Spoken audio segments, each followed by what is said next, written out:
About 9 years ago, I lived through a season when I would wake up and just stare at the ceiling, trying to find the energy to get out of bed. I was navigating loss and everything felt heavy. And you know what made it worse? The unfinished projects and the stuff demanding my attention when I had nothing left to give. The overfilled closets. Every time I passed that closet, it felt like one more thing I was failing at and one more reminder that I couldn't keep up with my own life. I don't think so. No, no, no, no. I don't think so. No. Hi, welcome back to Chandra's Life. I'm Chanel, a practicing life transformation coach sharing frugal and minimalist tips to help you move through overwhelming, busy life seasons with confidence because you don't have to lose yourself during any life season. Keeping my house clean is one of those love-hate relationships. Sometimes I love keeping our space clean, but other times, like now, while I'm trying to launch my new business and I don't have enough hours in a day, it is extremely overwhelming. I remember back when I could barely open a closet door in my house without stuff falling out. I would just avoid those spaces altogether. And here's what nobody tells you about that avoidance. It wasn't just about the mess. Every time I walked past the closet, part of my brain was tracking it subconsciously. I would tell myself things like, I need to deal with that, or I should sort through those things, or when will I have time for that? Even when I wasn't looking at it, I was always aware of it. And other times, I would just do a quick wipe or vacuum around a space, moving piles from one spot to another. And do you know what that felt like? It felt like I was failing at life, not doing it good enough. I could never win because the stuff was still there, just relocated. This was never ideal because, as we all know, dust gathers in corners quickly, and if you don't get to cleaning behind something at least once a month, the space falls behind. Well, in smaller living spaces like mine, this is much more important than in bigger homes, but the principle remains the same. But here's what I didn't realize until my sister came to help me declutter. The problem wasn't that I was bad at organizing and cleaning. The problem was that I had too much stuff for my space demanding my attention every single day. Every item you own requires decisions on where it lives, when it gets used, how often it gets used.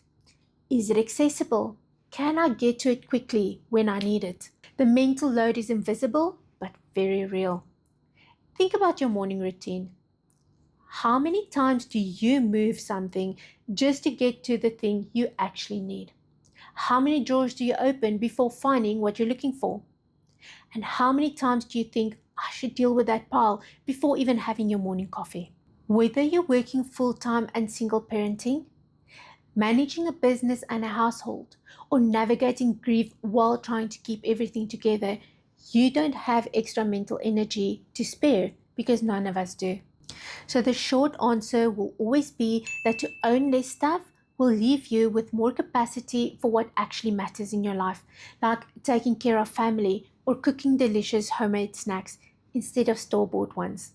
In my opinion, minimalism is not about having a home that looks perfect, but rather about allowing yourself breathing room to take a break when you have an afternoon without responsibilities, or getting to bed at a reasonable time when you have to get up early in the mornings. I always feel like I'm paying extra taxes on my stuff when I start avoiding spaces because I don't want to process the clutter, or the stuff in one corner is becoming overwhelming. And if you're in a tight financial season, that tax feels even heavier because now you're telling yourself, I can't get rid of this. I paid for it. Or what if I need it and I can't afford to replace it? So you keep it and it keeps taking up space and mental energy and time that you don't have. When my sister and I decluttered 60% of my possessions, I remember the first morning after my clothes were done. I woke up, I walked to my closet, opened the door, nothing fell out. I could see everything and everything in there fitted me. I could breathe, and for the first time in years, getting ready didn't feel like a battle I was losing before the day even started. And that's when I realized that the stuff wasn't just taking up space, it was taking up mental energy that I needed to heal, to show up, and to survive my day. And once I felt that relief, I started noticing that the lack of visual clutter is what made a space feel that way versus a space that still felt heavy. So, how do you know if a space needs work? Ask yourself this when you open that drawer or cupboard. Can you access what you need easily? Can you see everything with one glance? Do the items relate to each other? And if the answer is no, that space is costing you something, then some work needs to be done on that space.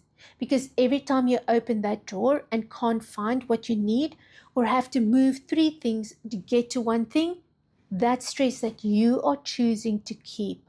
I know some of you are thinking, but Chanel, I might need to sell some stuff for money. And others are thinking, I just need it gone, but I feel guilty throwing it away. And both of these feelings are valid, and I want to address them both. If you really need the money, like really, you're going to go buy groceries with the money as soon as you get paid, then start gathering some stuff and start selling.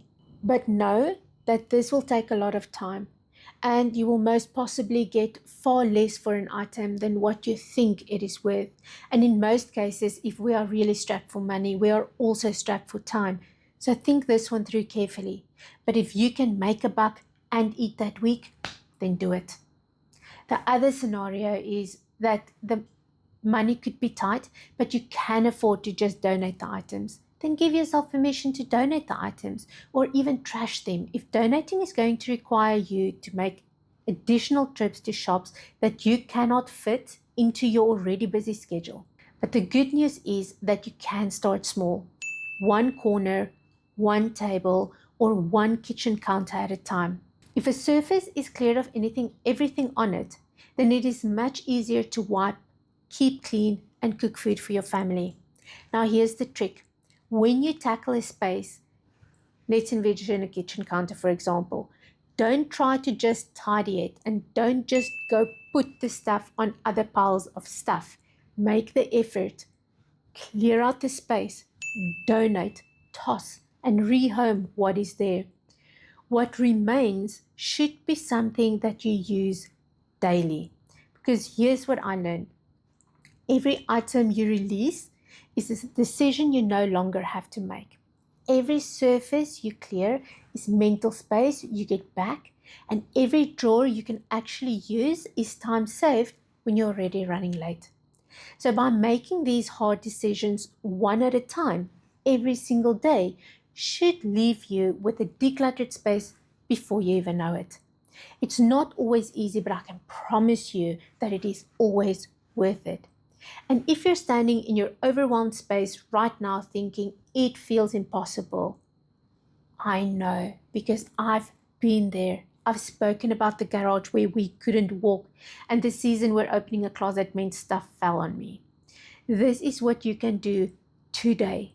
Start with one surface, just one, and notice how you feel when it's clear.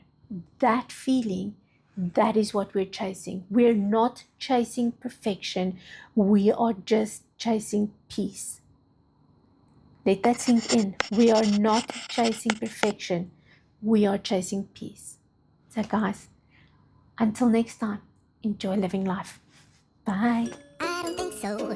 No, no, no, no.